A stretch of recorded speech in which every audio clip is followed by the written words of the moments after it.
I couldn't help but hear you mentioned how we are in a trophy, everybody gets a trophy culture right now. And to me, part of the reason why everyone's like it's the participation trophy era is maybe people thinking that, you know what, life's too short. Yeah. Like give a kid a trophy. Yeah. And so it's interesting to hear we've had a conversation about life is too short, and yet you think that there should still be some accountability in the participation trophy I think era? sports are character and physical development. That's it. It's character and physical development. By taking out the character part, to me, it's like half doing it.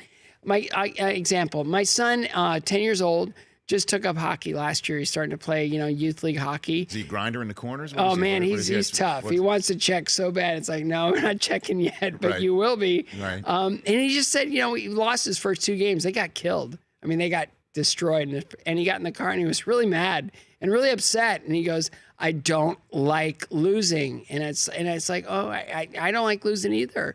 I go, I understand that. He goes, well, let's just, can we talk about this a little bit? He goes, sure. And I go, what did you learn today? Why you guys lost? And he said, well, I mean, I need to skate a little bit faster, and I need to work on my stick handling, and I got to get my shot up. I got to get my shot stronger, and I want to hit that corner. I just want to get it up there. Biscuit in the basket. Yeah, and I just said, that's great. That's really cool.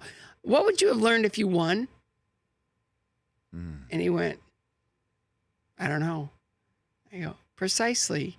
We've got to grow. We've got to learn. We've got to experience. We've got to do all these things. And by making an enemy of failure or losing, and I just call failure information.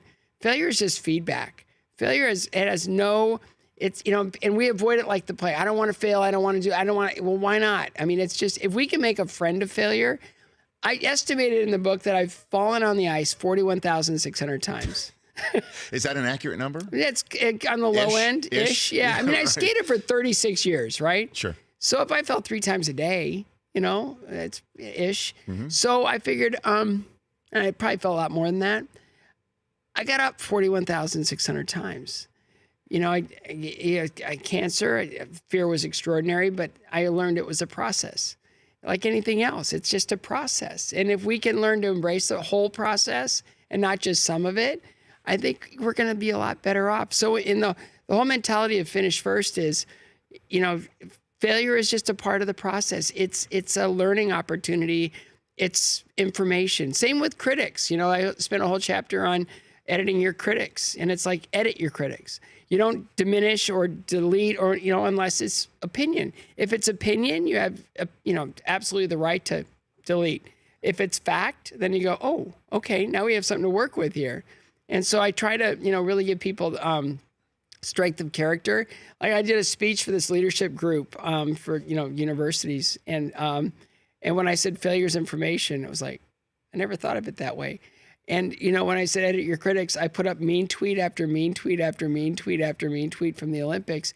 And to see these young people go, oh my God. They were like, It's like done. I go, what? Who cares? I go, they would never say it to my face, ever. I mean, it's really fun to write this stuff on Twitter and just blast somebody, but it doesn't mean a thing to me, and I don't want it to mean a thing to you either. It's just stuff. If it's opinion or if it's somebody just being mean, delete it. It has no power. And so I see a whole section of our society that are just almost like now come through this cycle of, we're not going to allow you to feel this or feel that or endure. And they're paralyzed now because life comes at you hard and you need to be prepared. And I think the earlier we can prepare our kids, and even later in life, there's a lot of stuff we want to get to. The Rich Eisen Show, weekdays at noon Eastern on Audience.